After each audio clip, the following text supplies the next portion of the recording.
ایک تابی بزرگ تابی ہیں، صحابی کے شاگرد ہیں، فرماتے ہیں میں مسجد اقصی میں گیا، فلسطین میں مسجد اقصی میں ایک شخص کو میں نے دیکھا، بڑا نورانی چہرہ اس کا، اور بڑا اس کے وجود کے اندر عجیب سی کشش، خوشبو دور تک پھیلی ہے۔ وہ بندہ نا نماز نہیں پڑھ رہا تھا، سجدہ ہی کرتا جا رہا تھا، ایک سجدہ، دوسرا سجدہ، تیسرا سجدہ، اور سجدہ کرتا تو دیر تک سجدہ کرتا، پھر سجدہ کرتا تو دیر تک۔ کہتے ہیں جب وہ فارغ ہوا تو میں نے گزارش کی، کہتے ہیں جب وہ فارغ ہوئے تو میں نے گزارش کی، میں نے کہا بزرگوں ایک بات پوچھنے کو دل کرتا ہے۔ انہوں نے کہا پوچھو۔ کہنے لگے آپ اتنے سجدے کیوں کرتے ہیں؟ کہتے ہیں میں نے پوچھا تو بزرگوں نے رونا شروع کر دیا، اتنا روئے کہ ہچکی بد گئی۔ پھر میں نے کہا حضور میں نے کوئی غلط بات پوچھ لی، آپ تو پریشان ہو گئے؟ کہنے لگے پھر رونے لگے۔ میں نے پھر کہا حضور آپ، میں نہیں پوچھتا سوال، کرتے پھر رونے لگے۔ 3 دفعہ روئے تو کہنے لگے سنو میں رسول اللہ کا صحابی ہوں، میں نبی پاک کا، میں نے اپنے حبیب سے سنا ہے کہ جب کوئی بندہ رب کو ایک سجدہ کرتا ہے تو اللہ اس کے گناہ معاف کرتا ہے، ایک سجدہ کرتا ہے تو اللہ کیا کرتا ہے؟ بولیے، اللہ گناہ بھی معاف کرتا ہے، رب اسے نیکی بھی عطا کرتا ہے، اور اپنی بارگاہ میں اس کا درجہ بھی بلند فرماتا ہے۔ ایک سجدہ اور 3 فائدے، گناہ بھی معاف ہوئے، نیکی بھی ملی، اور درجہ بھی بلند ہوا۔ کہتے ہیں یہ کہہ کے بزرگ پھر رونے لگے۔ جب وہ خاموش ہوئے تو میں نے کہا حضور اگر ناراض نہ ہوں تو مجھ پر تو کیفیت ہی عجیب طاری ہو گئی ہے، آپ کے اس رنگ نے میرا بھی رنگ بدل دیا ہے، پوچھ سکتا ہوں آپ کون ہیں؟ پوچھ سکتا ہوں آپ کون ہیں؟ کہتے جب میں نے سوال کیا تو انہوں نے پھر آنسو پونچھے، کہنے لگے میں رسول اللہ کا نوکر ابو ذر غفاری ہوں، میں ابو ذر غفاری ہوں، میں اپنی زندگی سجدے میں بتانا چاہتا ہوں، میں وقت اللہ کے حضور سجدہ کر۔ ہمارے ہاں میں نے اس دن بھی کہا تھا، ہمارے ہاں لوگوں نے بہانہ بنا لیا ہے حضور بخشوا دیں گے، محفل نعت 6 گھنٹے کی، نماز 5 منٹ کی، حضور بخشوا دیں گے۔ سنو نا جنہیں حضور بخشوا رہے ہیں، حضور انہیں بتا کیا رہے ہیں؟ حضور انہیں بتا کیا رہے ہیں؟ اللہ اکبر، کیا انداز ہے! حضرت ربیعہ بن کعب کہتے ہیں میں حضور کو وضو کرایا کرتا تھا، بخاری مسلم میں۔ ایک دن حضور نے فرمایا سل یا ربیعہ، ربیعہ کچھ مانگ لو، تو کہتے ہیں میں نے مانگا تو پھر میں نے بھی وہ چیز مانگی جو سب سے قیمتی تھی۔ میں نے کہا حضور جنت میں وہ والا مکان چاہیے جس کی دیوار کے دوسری جانب آپ کا حجرہ انور ہو، جس کی دوسری سائیڈ پہ آپ کا گھر ہو، تو اڈی میری کاند سانجی ہو گئی، وہ والا مکان چاہیے۔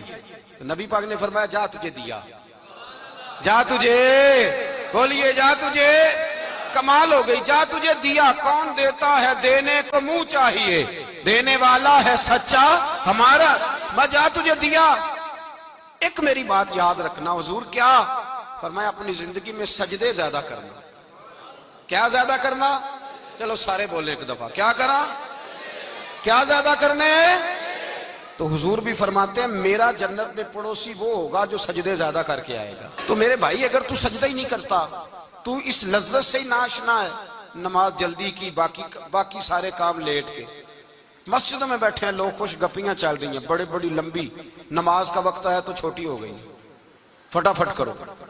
نماز، عبادت، ریاضت، یہ تو بندے کو اللہ کے قریب۔ حضرت عبداللہ بن جعفر، حضرت جعفر طیار کے بیٹے تھے، نبی پاک کی پھوپھی کے بیٹے تھے، حضرت زبیر بن عوام رضی اللہ تعالیٰ، وہ انتقال کر گئے۔ ان کا جب وصال ہوا تو 10 لاکھ دینار کا قرضہ تھا ان پر، اور جو زمین انہوں نے چھوڑی وہ زمین بنجر تھی۔ لو سن لے، جن پر قرضہ چڑھا ہوا ہے وہ نسخہ بھی سن لیں، جن پہ قرضے ہیں نا، جو تنگ دست ہیں، جو روز رکے بھیجتے ہیں دعاؤں کے کہ بڑی پریشانیاں بڑی پریشانیاں، وہ وظیفہ سنیں، وہ وظیفہ سنیں۔ ہمارے زمانے میں وظیفے لینے کا رواج نہیں، تویز لینے کا رواج ہے۔ لینا چاہیے، تویز بری چیز نہیں، اچھی چیز ہے، لیکن زیادہ کام برکت والا کیا ہے؟ اللہ اللہ کرنا۔ کیا کام ہے؟ سجدہ کرنا برکت والا کام ہے۔ حضرت عبداللہ بن جعفر طیار کہتے ہیں میں نے قرضہ لینا تھا زبیر بن عوام سے، وہ وصال کر گئے، میں ان کے بیٹے کے پاس گیا، عبداللہ بن زبیر کے پاس۔ میں نے کہا پیسے لینے تھے، کہا بالکل لینے ہیں، میرے ابا جی مجھے وصیت کر کے گئے، لکھ کے گئے کہ یہ پیسے دینے، اور وہ یہ لکھ کے گئے ہیں، میں زندگی بھر کوشش کرتا رہا ہوں، ادا نہیں ہو سکے، بیٹا تیری ذمہ داری ہے میرے قرضے ادا کرنا۔ عبداللہ بن زبیر رضی اللہ تعالیٰ عنہ کہنے لگے میں انشاءاللہ آپ کی رقم دے دوں گا۔ تو عبداللہ بن جعفر طیار کہنے لگے بھائی ہم دونوں آپس میں ہیں، کوئی شے نہیں چھوڑ کے گئے آپ کے ابا جی، کوئی چیز نہیں. توجہ ہے میری بات پر؟ یہ صحابہ کا ذرا انداز دیکھیے گا بندگی کا, کوئی چیز نہیں چھوڑی. حضرت زبیر بن عوام کہنے لگے ایک زمین کا ٹکڑا ہے وہ بھی بنجر ہے, اس میں بھی کوئی کھیتی نہیں اگتی, سبزہ نہیں ہوتا, بنجر ہے, پانی کوئی نہیں, اور وہ اتنی خشک ریتلی زمین ہے کہ بڑا مشکل کام ہے وہاں سیراب کرنا, بے آباد زمین ہے. حضرت سیدنا عبداللہ بن جعفر کہنے لگے تو اس طرح کر, وہ مجھے ساری نہ دے, اس میں سے تھوڑی سی مجھے دے دے, میں 10 لاکھ دینار کے عوض وہی رکھ لیتا, تیرے باپ کا قرضہ ادا ہو گیا, دے تو صحیح. انہوں نے کہا آپ کیا کریں گے, وہ تو کسی کام کی نہیں, چند کوڑیوں کی بھی نہیں, فرمایا مجھے دے دو, میں جانوں اور میرا کام جانے.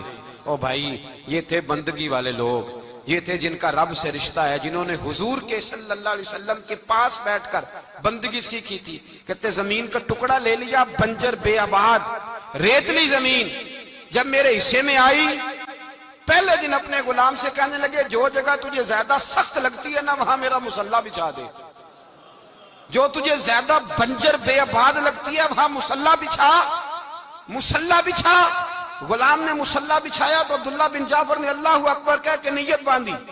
یہ حضرت جعفر طیار کے بیٹے ہیں, حضرت علی کے بھتیجے, انہوں نے نیت باندھی نماز کی, سر سجدے میں رکھا, رونے لگے, کہنے لگے اللہ میں بھی تیرا بندہ اور جس سے لینے تھے وہ بھی تیرا بندہ, خدا بندہ ہمارے درمیان مہربانی فرما, کرم نوازی کر, رحمت کا فیصلہ فرما.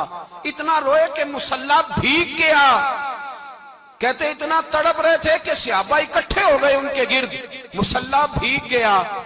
جب بھیگا ہوا مصلی نماز مکمل کر کے اٹھایا نا, کہتے مصلی اٹھایا تو نیچے سے اللہ نے پانی کا چشمہ جاری فرما دیا, اللہ نے پانی کا چشمہ جاری کر دیا. فرمایا بناؤ حوض, کرو کھیتیاں سیراب. فرماتے ہیں جہاں ایک درخت نہیں اگتا تھا اللہ نے پورا باغ اگا دیا, جہاں ایک پھل نہیں ہوتا تھا وہاں عالی شان پھل لگ گئے, قرضے بھی ادا ہوئے. حضرت زبیر بن عوام کے بچوں کے پاس مال دولت بھی بچ گیا. لوگ جب کہتے ہیں یہ ساری کس چیز کی برکت ہے, اور فرماتے یہ ساری سجدوں کی برکت ہے, یہ رب کی بندگی کی برکت ہے, یہ اس کی بارگاہ میں نماز پڑھنے کی. مسلمان توجہ نہیں کرتا, توجہ نہیں. جاگ رہے ہیں آپ حضرات؟ یہاں کوئی حکومت اعلان کرے نا کہ ہر نماز کے بعد 500 روپیہ, کتنا جی؟ میرے خیال ہے کسی بھی نہیں ہونا مسیح جی, آن گے کہ نہیں؟ نہیں تھوڑے جے بول دے ہو, جڑے نہیں بول دے ہونا تو بالکل ہی نہیں نہ ہونا دا پکا پتہ لگ. او خدا کے بندو بات سمجھو, رب فرماتا ہے تو مسجد آدھا میں تجھے برکت عطا کروں گا, میں تجھے برکت